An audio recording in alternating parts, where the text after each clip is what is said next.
नमस्कार विद्यार्थी मित्रांनो, जय महाराष्ट्र. कशा आहेत तुम्ही सर्वजण? आज आपल्याला बघायचं आहे आरएलसी सिरीज सर्किट. आपलं सगळं झालेलं आहे, जे काही थिअरी आहे पूर्णपणे संपलेली आहे. आता त्यावरती प्रॉब्लेम बघायचे आहेत. जर तुम्ही इंजिनिअरिंगला असाल आणि विशेष म्हणजे जर पॉलिटेक्निकला जर तुम्ही असाल तर अशा टाइपचे प्रॉब्लेम ऍज इट इज येतात, काही चेंजेस न करता. आणि पॉलिटेक्निकचा सिलेबस मी कंप्लीट करून देणार आहे. आणि चॅनलला तुम्ही जर नवीन असाल तर सबस्क्राईब करून घ्या, जेणेकरून नवनवीन व्हिडिओ आणि संपूर्ण सिलेबस तुमच्यापर्यंत पोहोचेल. तर आपण विषय वेळ न करता लगेच आपल्याला प्रॉब्लेमला काय करायचं आहे, चालू करायचं आहे. तर बघा, आरएलसी सिरीज सर्किटवरचा प्रॉब्लेम आहे. यामध्ये काय दिलंय बघा, हे व्यवस्थितरित्या वाचून घ्या आणि गिवन डाटा काढायचा आहे. आणि गिवन डाटा काढल्याच्या नंतर आपल्याला याचा आन्सर काढायचा आहे. मग बघा, यामध्ये काय आहे, a coil of resistance 10 ohm and inductance of 0.5 Henry. म्हणजे कॉइल आहे, त्या कॉइल म्हणजे काय, एखाद्या इन्सुलेटरवरती वाउंड केलेली वायर, आणि त्याचा काय दिलं आपल्याला, इंडक्टन्स दिलंय आणि रेजिस्टन्स दिलंय. मग आपल्याला काय करायचं आहे, गिवन डाटा म्हणजे काय, प्रॉब्लेमचा जीवन डाटा म्हणजे याला म्हणायचं आहे. गिवन डाटा काय काय दिले ते काढून घ्या अगोदर. मग बघा काय काय दिले. पहिलं दिले कॉइलचा रेजिस्टन्स म्हणजे काय, आर इक्वल टू काय आहे, 10 ओहम. 10 ओहम आहे. त्यानंतर दिलेले काय, इंडक्टन्स 0.5 हेनरी म्हणजे काय, एच म्हणजे एल दिलेला आहे. एल इक्वल टू किती आहे, 0.5 हेनरी आहे. आणि त्यानंतर is connected in series with a capacitor of. बघा, कॅपॅसिटर म्हणजे इंडक्टर आहे, कोणाच्या सिरीज मध्ये कनेक्टेड आहे, कॅपॅसिटरच्या. म्हणजेच C इक्वल टू 150 मायक्रोफॅरड. म्हणजे याला आपण लिहू शकतो, यालाच आपण लिहू शकतो प्रॉब्लेम करण्यासाठी 150 इंटू 10⁻⁶ फॅरड. मायक्रो म्हणजेच काय, 10⁻⁶. याला मायक्रो म्हणतात. आणि 10⁻⁶ मायक्रोला 10⁻⁶ असतं. आणि त्यानंतर अक्रॉस, त्यानंतर मायक्रोफॅरड अक्रॉस 200 व्होल्ट. आणि तिथला जो काही सर्किटचा व्होल्टेज आहे ते आहे 200 व्होल्ट. आणि त्यानंतर त्याची जी काही फ्रिक्वेन्सी आहे ती फ्रिक्वेन्सी दिली आपल्याला 50 हर्ट्झ. ओके. अजून त्यानंतर काय दिले, सप्लाय इथपर्यंत पण द्यायचं. मग कॅल्क्युलेट करायचं आपल्याला, काय काय काढायचं यामध्ये बघा. फर्स्ट मध्ये कॅल्क्युलेट काढ म्हटलं आपल्याला, इंडक्टिव्ह रिएक्टन्स म्हणजेच काय, एक्सेल. इंडक्टिव्ह रिएक्टन्स म्हणजेच काय, एक्सेल काढायचं आहे. त्यानंतर कॅपॅसिटिव्ह रिएक्टन्स, त्यानंतर काय, एक्सी काढायचं आहे. आणि त्यानंतर हा फर्स्ट झाला, हा सेकंड झाला. आणि त्यानंतर थर्ड बघा काय काढायचं आहे, इम्पिडन्स म्हणजे कोण, झड. Okay, right. त्यानंतर बघा थर्ड झाला. आणि फोर्थ आपल्याला काढायचं आहे. मग फोर्थ मध्ये म्हटलंय करंट, म्हणजे त्या सर्किटचा काय काढा म्हटलंय, करंट. मग सोपं आहे. हे जे काही तुम्हाला फॉर्म्युला येतं ते सगळे फॉर्म्युले जर तुमच्याकडे असतील तर काही टेन्शन न घेता आणि एकदम व्यवस्थितरित्या आपल्याला काढता येत असतो. मग कसं काढायचं बघा. आता एक्सेलचं तुम्हाला फॉर्म्युला माहिती असेल, म्हणजे काय, कॅपॅसिटिव्ह रिएक्टन्स, इंडक्टिव्ह रिएक्टन्स यालाच म्हणायचं Excel equal to 2πfl. 2πfl. मग ते 2πfl लिहून घ्या. मग बघा, यामध्ये जे काही व्हॅल्यू आहे ते ऍज इट इज पुटायचे इथं. मग कसं पुटणार, एक मिनिट आपण इथं थेरी लिहून घेऊ, म्हणजे काय तुम्हाला हे समजेल. टू कॅल्क्युलेट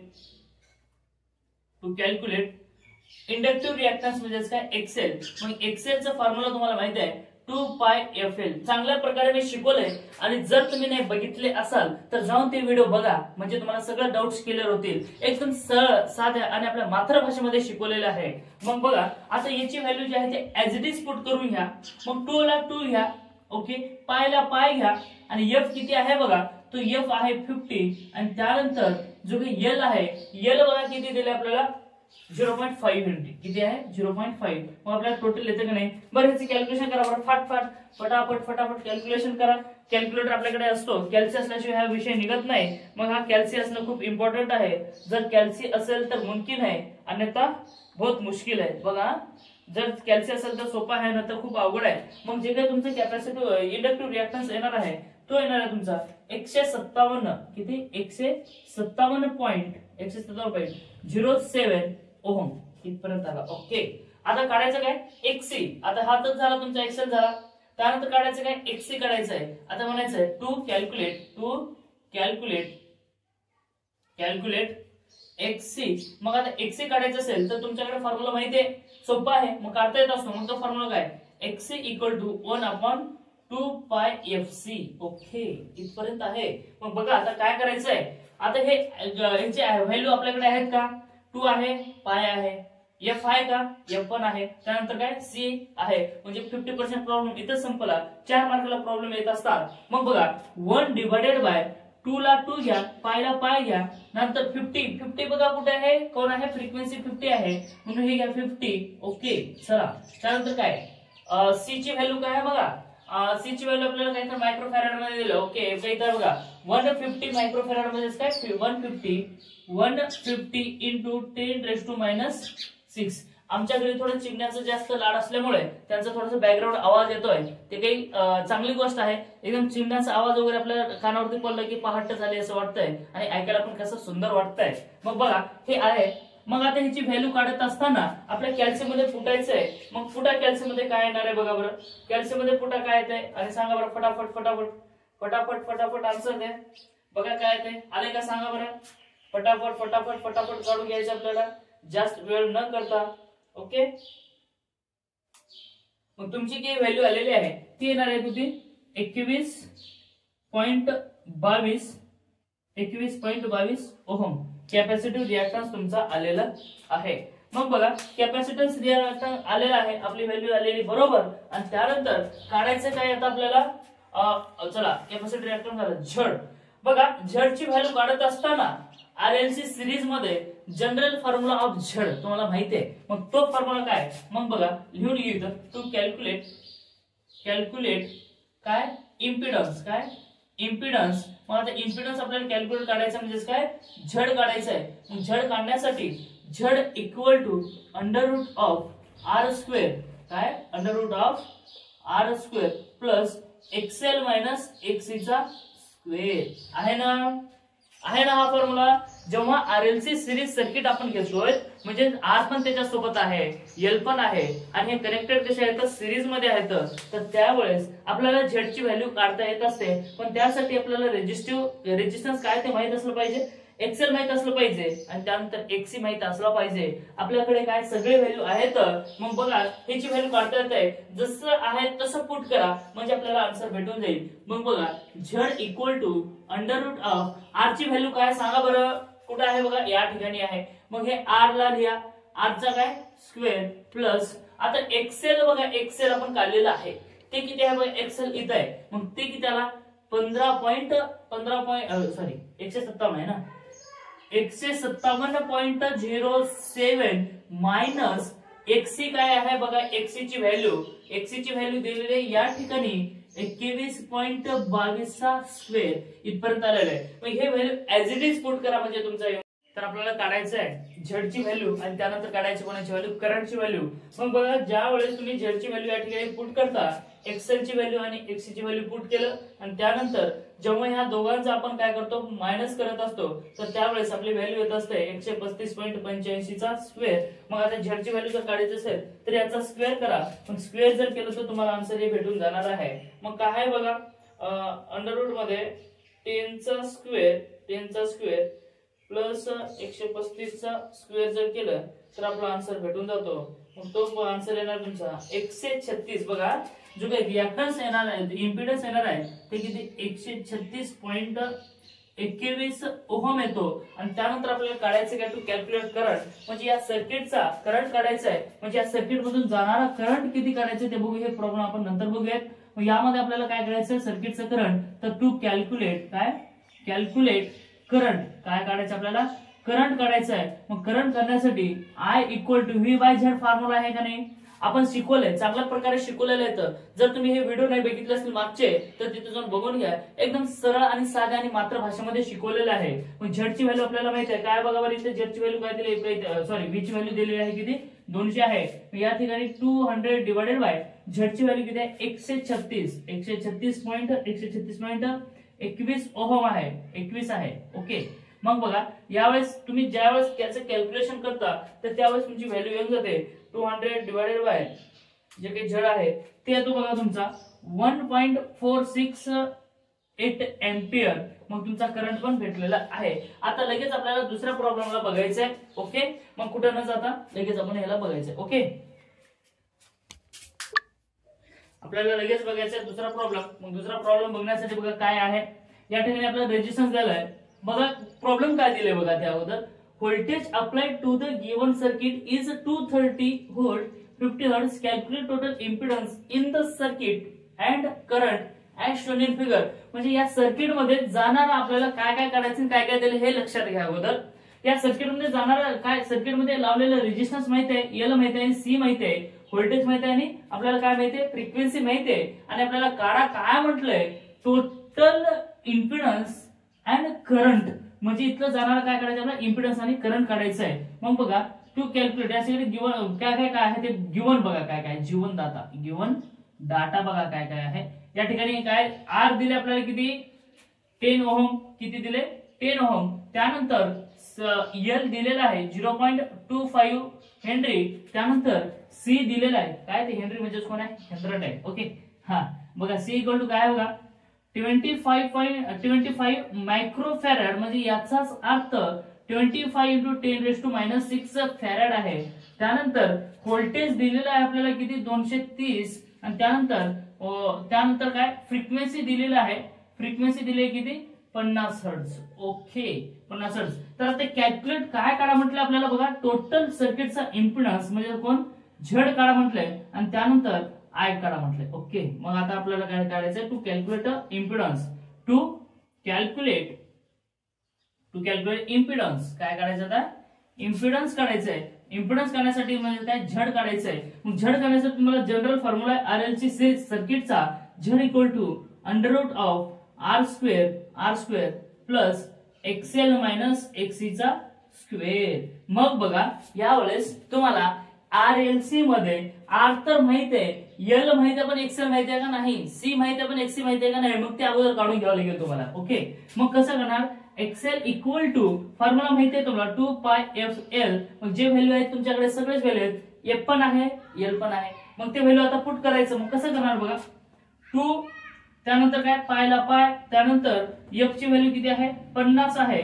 त्यानंतर एल ची व्हॅल्यू बघा कुठे आहे 0.25 म्हणजे आपल्याला एक्सेल ची व्हॅल्यू आपल्याला भेटून जाईल. मग एक्सेल ची व्हॅल्यू जर काढायची असेल तर काढता येईल का आपल्याला, हो काढता येतं. मग कसं काढता येणार बघा बरं, एक्सेल ची व्हॅल्यू आपल्याला काढता येत असतो. मग एक्सेल ची व्हॅल्यू काढण्यासाठी आपल्याला काय लागेल बरं, हे जे आहे ते कॅल्क्युलेशन करून घ्या बरं, तुम्हाला भेटून जाईल का नाही एक्सेल ची व्हॅल्यू. ओके मग काय भेटते बघा, 2 झाला, त्यानंतर पाय घेतला, फटाफट करा, 50 झाला, त्यानंतर 0.25 तर तुम्हाला भेटून जातो बघा, एक्सेल ची व्हॅल्यू भेटते किती 78.53 ओहो. आता त्यानंतर काय एक्सी ची व्हॅल्यू काढायची आहे. एक्सी ची व्हॅल्यू आहे 2πfc म्हणजेच काय 1/2πfc हा फॉर्म्युला आहे. मग ती व्हॅल्यू आहे ते ऍज इट इज पुट करा. कसं पुट करणार बघा बरं, 2 ला 2 घ्या, पायला पाय घ्या आणि त्यानंतर एफ ची व्हॅल्यू किती आहे, एफ 50 आहे. ओके त्यानंतर जो की कॅपॅसिटन्स दिले किती दिले 25 मायक्रोफॅरड म्हणजे काय 10⁻⁶ आपण इथे मायक्रोफॅरड लिहिले का, सी ची व्हॅल्यू हा का 25 × 10⁻⁶ आहे. मग ती व्हॅल्यू याच्यामध्ये पुट करायचं आहे तर तुम्हाला भेटून जाईल एक्सी. तर लवकर पुट करा बरं, काय येऊन जाते बघू आपण. सोपं आहे, काही अडचण नाही. 2 झाला, त्यानंतर पाय झाला, त्यानंतर काय आहे 50 आहे, त्यानंतर काय 25 × 10⁻⁶ आहे.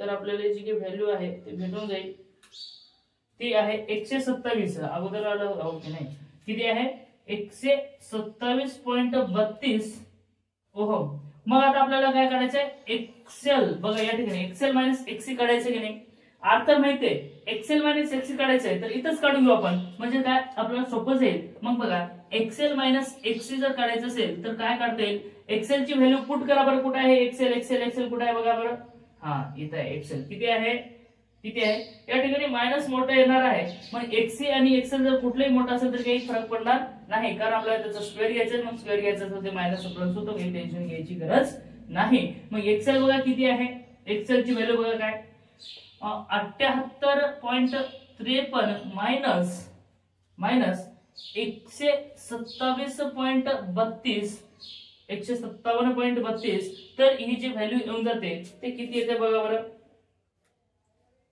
मायनस 127 तर आलेलं आहे, मायनस किती 78.32 तर तुमचा जो काही आन्सर येतो तो -49.003 असा तुमचा येऊन जातो एक्सेल मायनस एक्सी। मग आता तुम्हाला काढता येत असतं झड। मग झड काढण्यासाठी Z equal to under root of, बघा under root of R square आहे या ठिकाणी, आर स्क्वेअर म्हणजे बघा या ठिकाणी आर ची व्हॅल्यू किती आहे 10 आहे, म्हणजे 10 चा स्क्वेअर प्लस प्लस आता जी काही ही व्हॅल्यू आहे त्याचं 49.003 चा स्क्वेअर करा, म्हणजे तुम्हाला काय भेटणार आहे व्हॅल्यू भेटून जाईल। मग बघा आपल्याला काय करायचंय, अंडर रूट मध्ये 10 चा स्क्वेअर, अंडर रूट मध्ये 10 चा स्क्वेअर प्लस प्लस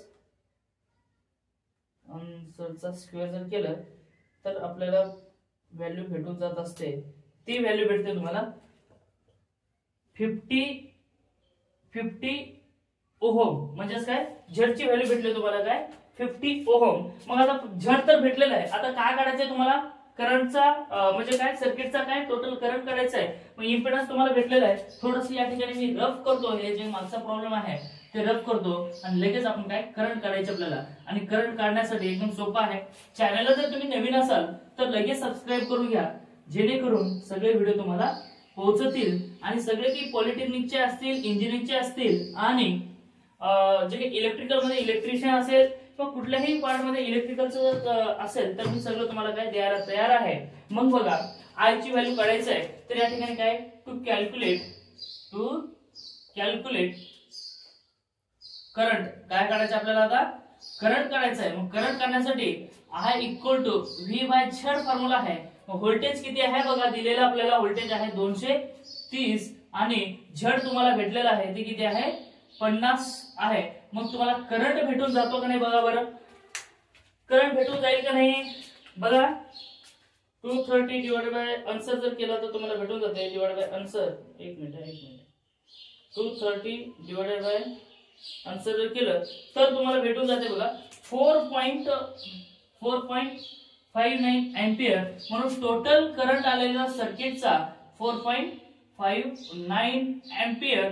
अशा प्रकारे आपले दोन्ही प्रॉब्लेम सक्सेस झालेले आहेत आणि चांगल्या प्रकारे मी तुम्हाला शिकवलेलं आहे। जर अजून तुम्हाला कुठली माहिती हवी असेल आणि कुठला तुम्हाला टॉपिक समजत नसेल तर त्यावेळेस मी तुम्हाला घेऊन येतो, पण त्यासाठी तुम्हाला कमेंट करून सांगावं लागेल आणि माझा मागच्या व्हिडिओमध्ये नंबर सुद्धा दिलेला आहे, त्यावर तुम्ही कॉल मेसेज करू शकता। काही अडचण नाही, व्हॉट्सअप मेसेज करा, जेणेकरून मला अजून व्हिडिओ बनवता येईल। आणि जे काही तुम्हाला डाऊट्स असतील, इलेक्ट्रॉनिक्सला सुद्धा हा चॅप्टर आहे आणि हा सब्जेक्ट आहे, तुम्ही जर शिकत असाल आणि खरंच तुम्हाला डाऊट असेल तर मला सांगत चला, मी तुम्हाला बनवत जाईल। Thank you, take care, bye bye, all the best.